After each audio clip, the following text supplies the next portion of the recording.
জানো তো আজকে এক চার্চে গেছিলাম সাজাতে, কিন্তু আমার ব্রাইড তো খ্রিস্টানই ছিল না। কেমন অদ্ভুত না? লোকেশনটা প্রথম দেখেই আমি তো ভীষণ এক্সাইটেড হয়ে গেছি, কারণ আমি এর আগে কখনো চার্চে আসিনি। আর এটা ছিল একটা বারুইপুরের চার্চ, যেখানে চার্চের পাশাপাশি কিন্তু একটা ভালো ওয়েডিং হলও ছিল। তুমি তো সেজে বুঝেই আছো।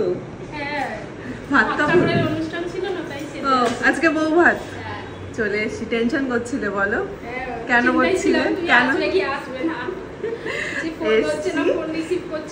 একদম সুন্দর করে তোমাকে সাজিয়ে দেবো এবার, ঠিক আছে? আচ্ছা, এগুলো এবার কি খুলতে হবে? আচ্ছা, একটা কথা বলো, তুমি তো হিন্দু, তাহলে তোমার চার্চে কেন বিয়ে হচ্ছে?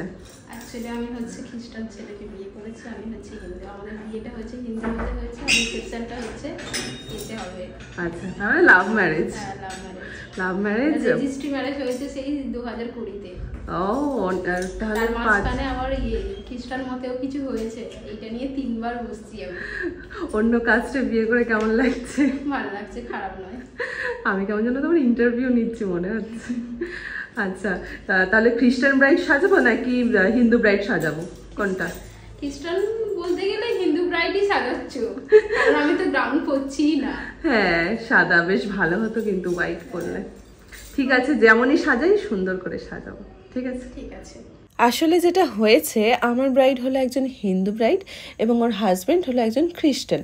তো বেসিক্যালি যেটা হয়, বিয়েটা ওদের মতো করে হিন্দু মতেই হয়েছিল, আর রিসেপশনটা চার্চে ওদের হচ্ছে।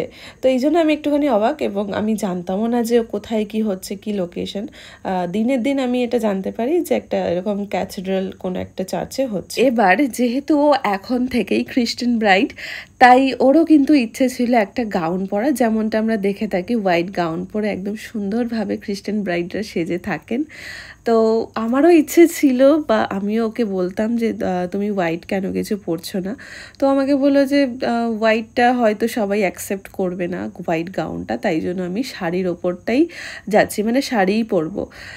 তো সবার কথা ভেবে আমার ব্রাইড শাড়ি পরেছে, আর আমাকে এটাও বলেছে এবার এই রিসেপশনে না পরতে পারলেও ও কোনো একটা ওকেশনে নিশ্চয়ই গাউন পরবে। তো আমি তো শুনে বেশ খুশিই হলাম, যাক ওর ইচ্ছাটাও তাহলে পূরণ হোক। আর এবার ওর মেকআপটা শুরু করলাম। ওর বিশেষ কিচ্ছু আমাকে বলেনি, না আই মেকআপ কিছু বলেছে। যতটুকু আমি মেকআপ করছি, আমি কিন্তু সম্পূর্ণটা নিজের মতো করেই করছি।